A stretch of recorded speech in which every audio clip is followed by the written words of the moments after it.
जनता का जनादेश जा रहा है। कौन जीत रहा है, कौन हार रहा है, क्या रुझान है और क्या होंगे यही परिणाम, इसके लिए बस अब थोड़ा इंतजार। अब इंतजार की घड़ियां खत्म होने वाली हैं, क्योंकि यहां पर बांकीपुर की जनता के उस फैसले को जानने के लिए जो सुरक्षा इंतजाम आपको एएन कॉलेज के आसपास नजर आ रहा होगा, ड्रोन कैमरे से 300 की परिधि में इस वक्त हर एक चीज पर नजर रखी जा रही है। चप्पे चप्पे पर सुरक्षा कर्मियों की मौजूदगी और इंतजार इस बात का किया जाता हुआ कि यहां से वो रुझान सबसे पहले आंकड़ों के तौर पर सामने आए, क्योंकि 14 टेबल पर यह गिनती जो होने वाली है, इसमें यह साफ हो जाएगा कि बांकीपुर की जनता ने क्या एक बार फिर से अब तक की जो परिपाटी रही है 30 सालों तक बीजेपी का ये गढ़ रही, इस सीट पर क्या वैसा ही कुछ फैसला आएगा या इसमें कोई बड़ा बदलाव होने जा रहा है। इसके लिए जानकारी आप तक हम सबसे विश्वसनीय तरीके से पहुंचा रहे हैं। सीधे रुख करते हैं सहयोगी राहुल का। चलिए और बिल्कुल हम रुख करते हैं सहयोगी विनीता का। विनीता ग्राउंड पर मौजूद है, बीजेपी दफ्तर में मौजूद है। बीजेपी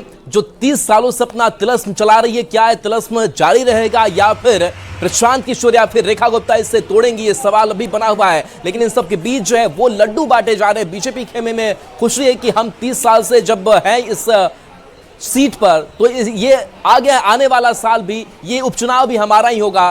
बीजेपी दफ्तर से क्या तस्वीर है विनीता? आज ब्रेकिंग नहीं आएगा, लगने शुरू हो गए हैं बीजेपी कार्यकर्ताओं की तरफ से। जी विनीता। बिल्कुल राहुल, लड्डू बनने शुरू हो गए बीजेपी कार्यकर्ताओं की तरफ से और बीजेपी के जो कार्यकर्ता हैं वो खुश नजर आ रहे हैं। साफ तौर पे कह रहे हैं कि बांकीपुर की जनता ने अपना मत बीजेपी को दिया है और बांकीपुर से एक बार फिर से कमल खिलने वाला है। लेकिन अगर काउंटिंग सेंटर की हम बात करें तो वहां पर काउंटिंग शुरू हो गया है। थोड़ी ही देर बाद जो रुझान है वो आने शुरू हो जाएंगे और उसके बाद क्लियर होगा कि आखिर बांकीपुर की जनता ने इस बार किस पर विश्वास जताते हुए वोट किए हैं। अगर बीजेपी कार्यालय की हम बात करें तो अभी यहाँ पर कोई बड़ा जो कार्यकर्ता है, नेता है, वो अभी नहीं आए हैं, लेकिन जो बीजेपी के कार्यकर्ता हैं वो धीरे धीरे बीजेपी कार्यालय पहुंचने लगे हैं और यहाँ पर पल पल की अपडेट्स के लिए न्यूज़ 18 पर नजरें भी बनी हुई है। लगातार लोग पल पल की अपडेट यहाँ ले रहे हैं ताकि कब जो काउंटिंग है वो जब जारी है उसके रुझान कब आए और कब पता चले कि आखिर जो त्रिकोणीय मुकाबला है, चाहे प्रशांत किशोर की हम बात कर ले, रेखा गुप्ता की हम बात कर ले या फिर बीजेपी से नीरज सिन्हा की हम बात कर ले, आखिर कौन फर्स्ट चले बिल्कुल विनीता। तो तस्वीर में हम आपके पीछे देख पा रहे हैं जहां पर टीवी स्क्रीन, बड़ी एलईडी स्क्रीन जो है और उस स्क्रीन पर न्यूज़ 18 ही वहां के लोग देख रहे हैं। यही भरोसा, यही विश्वसनीयता हमारी है। आपके पास आएंगे प्रेम रंजन पटेल जी हमारे साथ जुड़े हुए हैं। प्रेम रंजन पटेल जी, आप ही के दफ्तर की तस्वीर हम देख रहे थे। हालांकि बारिश हो रही है तो कोई बड़ा चेहरा, बड़े नेता दिखाई नहीं दे रहे हैं, लेकिन क्या ये उत्साह, खुशी ये और बढ़ेगी थोड़ी दिन चढ़ने के साथ? निश्चित तौर पे अभी सुबह का समय है, 9 साढ़े 9 बजे है, तो इस समय कोई नहीं रहते हैं।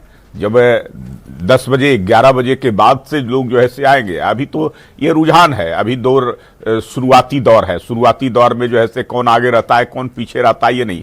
लगभग जो है से 422 बूथ हैं और 30-32 राउंड जो है से चलने हैं। लगभग 32 राउंड 33 राउंड चलेंगे परिणाम। तो अंतिम तक जो है से परिणाम का पता चलेगा कि किसके पक्ष में जाता है। तो जैसे जैसे जो है से आने दीजिए समय, उसके बाद जो है से, और भारतीय जनता पार्टी के नेता कभी हताश और निराश नहीं होते हैं। बहुत सारे चुनाव हम लोगों ने देखे हैं, लंबे समय से हम लोग देखते आए हैं। हार भी देखे हैं, जीत भी देखे हैं, सब कुछ देखे हैं। तो हम लोग उसकी चिंता बहुत नहीं करते हैं, लेकिन फिर भी हमको बांकीपुर की जनता पर पूरा भरोसा है कि बांकीपुर की जनता जो है से भारतीय जनता पार्टी के साथ रही है, भारतीय जनता पार्टी के समर्थन में रही है। भारतीय जनता पार्टी को इस बार भी समर्थन में रही है। पद्मा जी, आप आरजेडी को बड़ा दावेदार या फिर लड़ाई में आप नहीं मानती, बीजेपी की बात आप लगातार कर रही हैं कि जो वहां के जनहित के मुद्दे थे वो उठाए नहीं गए। 30 सालों से कई समस्याएं ऐसे ही पड़ी की पड़ी रह गई, लेकिन आखिर आप पर क्या भरोसा जताया है? चूंकि पहले भी आपको मालूम चला होगा, कुछ चीजें फील हो जाती हैं, लेकिन आज चूंकि अब मतगणना की बारी है, जो तस्वीर पूरी साफ होनी है और इन सब के बीच जनसुराज को, प्रशांत किशोर को अब तक की इस काउंटिंग में कहां देख रही हैं? जी बिल्कुल, देखिए अभी शुभ संकेत आने शुरू हो गए हैं। शुरुआत अच्छी हुई है और मुझे लगता है कि ये जो शुरुआत अच्छी हुई है ये आगे बढ़ती जाएगी। कम से कम हमारे साथी बीजेपी के जो प्रवक्ता हैं उन्होंने ये तो माना कि हार और जीत लगी रहती है और हार हमने देखी है, तो ये हम लोगों के लिए बहुत अच्छी बात है। और जिस तरह से जनता ने विश्वास दिखाया है और शुभ संकेत दिए हैं, इस संकेत को आगे बढ़ाते हुए जनता हमारे साथ बनी रहेगी। हम लोगों ने बार बार कहा है कि इस बार किसी पार्टी और नेता की जीत ना होकर के इस बार जनता की जीत होगी, बांकीपुर की जनता जीतेगी। चलिए, बांकीपुर की जनता की जीत आप कह रही कि होगी, लेकिन विश्वास एक अच्छा मैसेज देगी। इस सीट से भरोसा आखिर उस आरजेडी को कितना, जिस आरजेडी ने कभी जीत का मुंह यहां से देखा नहीं, लेकिन वो इस बार भी दावा जरूर कर रही है। रेखा गुप्ता का हाल क्या हुआ, 50,000-51,000 से ज्यादा वोटों से हार गई, लेकिन उतनी हार का अंतर क्या लग रहा है कि पाएगी इस बार आरजेडी? अरुण यादव जी। जनता दल और महागठबंधन जनता के बल पे चुनाव लड़ी, वहीं भारतीय जनता पार्टी और जनसुराज शासन के दम पर चुनाव लड़ी। शासन के संरक्षण में भाजपा और जनसुराज ने नंगा नाच करने का काम किया, धन लुटाने का काम किया, उसके बावजूद भी जनता ने उन्हें नकारने का काम किया मतदान के दौरान।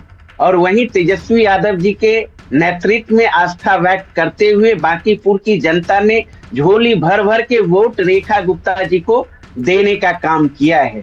और भारतीय जनता पार्टी तो लोकतांत्रिक तरीके से चुनाव लड़ती है नहीं, शासनादेश के बल पे लड़ती है, मशीनरी मैनेजमेंट के सहारे लड़ती है। जैसा कि आप बता रहे थे कि लड्डू बंटना शुरू हो गया है भाजपा के दफ्तर में, तो निश्चित रूप से चुनाव आयोग तो प्रकोष्ठ के रूप में काम करती है बीजेपी का। हो सकता है वहां से मैसेज आया होगा कि निश्चिंत रहिए, मैं हूं, देखूंगा, लेकिन जनता ने इस बार चलिए, बिल्कुल अरुण यादव जी आपके पास आएंगे। जनता पर भरोसा सभी पार्टियों का है और राजनीतिक विश्लेषक हैं संजय जी। संजय जी, चूंकि एक ही ये सीट है, लेकिन ये एक सीट ही कितनी महत्वपूर्ण हो जाती है। हालांकि इस एक सीट से ना सरकार बननी है ना बिगड़नी है, लेकिन इसके बावजूद प्रशांत किशोर के राजनीतिक भविष्य को देखें, उसके लिहाज से कितना महत्वपूर्ण है। 30 सालों की जो एक कह सकते हैं कि किले बंदी की है बीजेपी ने, उसके लिहाज से कैसे देखा जाए? देखिए, बड़ा महत्वपूर्ण सीट है क्योंकि प्रशांत किशोर जी की रणनीति से राजनीतिक बनने की ये पहली शुरुआत। तो अगर वो राजनीतिक पार्टी के पहले उम्मीदवार के तौर पर अपनी किस्मत आजमा रहे हैं तो प्रशांत किशोर के लिए तो बड़ा एक प्रतिष्ठा का सीट है। और दूसरी बात, नितिन नवीन जी राष्ट्रीय अध्यक्ष बनने के बाद जो बार बार इस बात को दोहरा रहे हैं, उम्मीदवार जो भी हो, सीट नितिन नवीन का ही है, विकास का संकल्प नितिन नवीन के साथ जुड़ा रहेगा, तो ये भारतीय जनता पार्टी के लिए भी प्रतिष्ठा का सीट है। इस सम्राट चौधरी के मुख्यमंत्री काल में ये पहला बाई इलेक्शन हो रहा है। क्या बीजेपी अपने इस गढ़ को बचा लेगी, या प्रशांत किशोर की जो पहली सक्रिय राजनीति में एंट्री हो रही है बतौर उम्मीदवार, इन्होंने चुनाव लड़ा है और जनता को चुनने या नकारने का पहला मौका है, तो क्या प्रशांत किशोर को जनता चुनेगी या नकारेगी? तो दोनों के लिए प्रतिष्ठा की सीट है। और आरजेडी तो चूंकि रनर रही